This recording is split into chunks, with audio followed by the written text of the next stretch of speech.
We have a Survivor Series War Games update. A top free agent was backstage at AEW Collision over the weekend, and a major New Japan star is set to compete on AEW Dynamite. Find out who it is during the course of this video. War Games is a phrase we won't hear this year because William Regal is banned from television. Way! But Dave Meltzer has an update on War Games, which of course is taking place next month in the WWE's premium live event calendar. What has he been saying on Wrestling Observer Radio, please, Adam? He said, based on an angle, they talked about a possibility of Raw versus SmackDown in a War Games match at Survivor Series, but Dave and co have been told that right now the War Games match is not planned as a Raw versus SmackDown match, which I think is a very, very good thing. And I'm also shocked because we saw the little bit between Adam Pearce and Nick Aldis on this week's SmackDown where they were like, Nick Aldis banned Adam Pearce from the building, sent him away, and then Adam Pearce was like, let the games begin. And I was thinking, that must be building to a Raw versus SmackDown affair. It seemed that way, didn't it? I think it's too early to do that. Like, Nick Aldis has just come in. Yeah. And do it next year. Yeah. Make it mean something, because otherwise it's going to feel really rushed. What do you think they're going to do with it then? Judgment Day versus baby faces? Either that or Jimmy versus Jay. Team Jimmy versus Team Jay, because they've been getting involved in each other's matches on Raw and SmackDown. So Jay was the other one who got kicked out the building with Adam Pearce on Friday's SmackDown. So either one of those two. Yeah, that'd be nice. I think a lot of us expected, maybe sort of midway through the year, that we might get Bloodline versus Judgment Day, which is obviously a bit weird because it's heel versus heel faction. I don't think we're ever going to see that now. Why? Because... Why, Adam? Why? Well, you would imagine that Bloodline's going to fall apart around WrestleMania next year, and by the time Survivor Series rolls around again, they might not be a thing anymore. And maybe Judgment Day won't either. Yeah, it does now feel now or never after you said that. It makes a lot of sense. But I don't think they're going to do it. But the company themselves have yet to confirm whether the War Games matches return, and early reports from the sources say that will be a part of the show at the end of November. Speaking of November, it could be a month where several indie standouts are signed by the WWE. That's a terrible segue, Adam. Who the hell are they? It could be, and it's happening in January next year, actually. Three names you might be familiar with, you might not. We got Brogan Finley, Lucky Ali, and Jay Malachi. They've been receiving a lot of praise recently as part of their work on the indie scene, various places. They have been recognised by WWE and are looking to report to the Performance Centre for a bit of a tryout in January of next year. So Jay Malachi is the reigning Deadlock Pro Wrestling World Champion. Lucky Ali and Jay Malachi, they had a memorable world title match last month at the Carolina Classic. And Finley, yes, it is the son of that Finley. Brogan Finley is the son of Fit Finley. He's only been doing it since 2021, but I've read a lot about him online. I've seen a lot of people praising his work. Apparently he's the bollocks. I can't say I've seen much. Have you? No, not at all. But it's fantastic to hear that he is the other son of Finley. The other Apart son from of the other Dave, yes, and the Hornswoggle, of course, and now we've got the third one getting involved in the wrestling as well. Obviously, what I was going to say is return to pro wrestling action has been recently more working with GCW.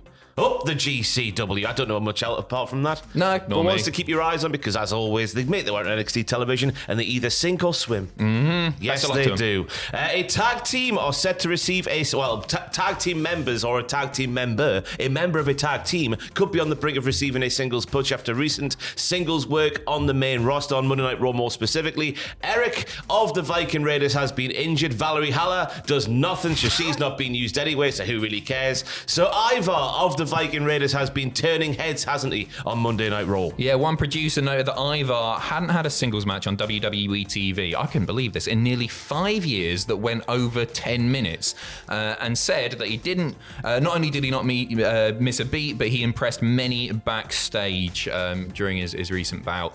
We talked about this, we touched on this a week or so ago. I'm really optimistic about it, and it's good to hear that it's still being talked about because Eric is believed to be out, I think it's 6 to 9 months. He's not going to be on TV, and what a waste to not use Ivar in that time. Just let him wrestle. You've seen what happens when you just let the guy wrestle. Just let him take the crowd's breath away doing moves he shouldn't be able to do for a man of his size. I sound like a commentator now, don't I? He shouldn't be able to do that move the size he is. But yeah, his work with Kofi Kingston and other matches as well. This report comes from Fightful Select, by the way, so I think it's just it makes a lot of sense the more you see him work. We knew this from back in the day, didn't we?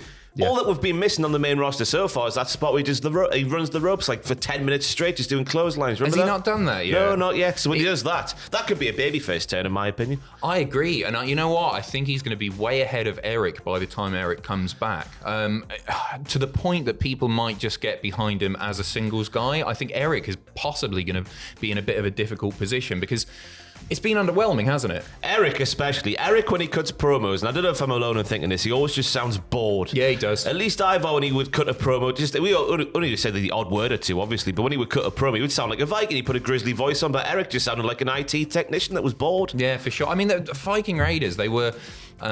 as War Machine, like one of the most celebrated teams on the indie circuit. Everybody was so excited, and I think NXT, they did them proud. They were decent, and since they've come up to the main roster, obviously injuries have gotten in the way here and there. And Vince McMahon. But it has been underwhelming.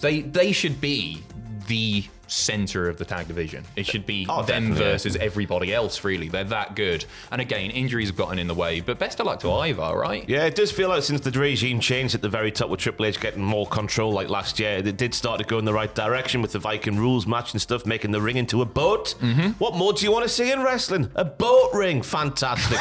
Anyway, Dave Meltzer's also reporting now that a free agent was backstage at AEW Collision over the weekend there, and that free agent is Sami Callihan, who was at the Collision tapings on Saturday night. Callihan, of course, recently left Impact Wrestling, telling Cultaholic exclusively that the two sides, Impact and Callihan, couldn't agree on a new deal, but there's no animosity between them. Yeah, I hope they sign him. Normally, I like when you hear about these wrestlers backstage, my mind immediately goes, oh God, another one, like bloated roster already, right? There are people who already have been signed for a while, not getting TV time.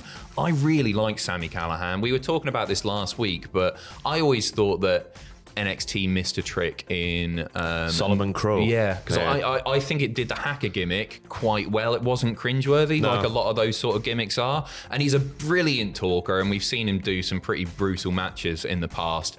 I can see him fitting in quite nicely in AEW. So actually, I do hope he gets signed. If that's what he wants to do. He's different as well to most things on, anywhere. He's a different kind of wrestler, isn't he? He's just for sure. different. And also, I think with AEW now having obviously Dynamite and Collision and Ring of Honor, those three rosters, if you want to call them their own separate rosters, which I know they're not, but they are kind of in their own way. There are people who just appear exclusively on those shows. The more people with name value, especially for Collision, I would suggest, is a good thing, because Collision has there's one too many for my liking anyway. Jobber matches versus name talent where you know it's just what's going to happen over the next 2 or 3 minutes of your life, which is a bit of a shame. He is busy though. He's doing his Wrestling Revolver promotion, which I hear really, really good things about. Grizzled young veterans in action very soon there. So I don't know if he'll want to do it. If the offer was there, maybe he's busy enough with his own promotion. And he did talk to Tom about how much he's enjoying doing that. So maybe it's not a priority for him. Maybe he wants to try other things. Oh boy. Right, a Battle of the Belts. AEW's Battle of the Belts on Saturday. Jon Moxley and Orange Cassidy had a bit of a kerfuffle on the ramp. Orange Cassidy sort of body checked Jon Moxley, and then some things happened later in the night. We're running things back by the looks of things. We certainly are. Basically, a New Japan Pro Wrestling star has been announced for Dynamite. It's only bloody Kazuchika Okada. It's a big one. It's going to be his third match in AEW. He's previously only done the Forbidden Door pay-per-views. He was part of the 4-way, and he had a match with Bryan. It was Daniel Bryan. Of course it bloody was. It feels like 7 years ago. Bryanson.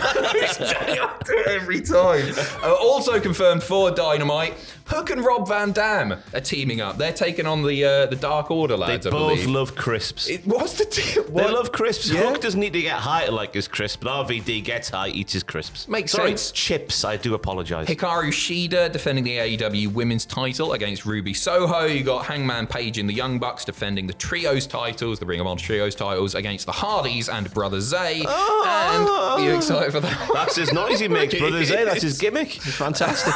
And of course, MJF defending the Dynamite Diamond Ring against the winner of that big battle royal, Juice Robinson. I think Juice is going to do it. Do you really? Yeah, I actually don't know why your voice went there. He's got his own fake ring at the moment. Could he get the real one? Yeah, I think he might. I don't know if the story will go that way, after that promo with the prop.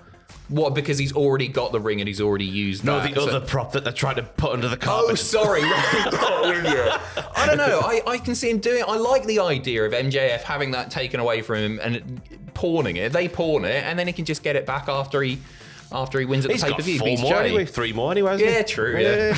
It writes itself. Anyway, that was it for News Video 1. Right, today on this Monday morning, come back later for News Video 2. What's coming up on the channel later, Adam?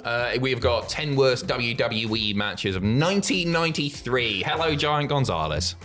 Joanne Gonzalez? Giant Gonzalez. I thought it was Joanne. Eddie Joanne Gonzalez. Big, I can't remember his name. Jorge. Is it Jorge? I can't remember. Have I just made the name up? Large Gonzalez. Right, come back to the channel for that later. I've been Ross, joined by Adam. We'll see you soon.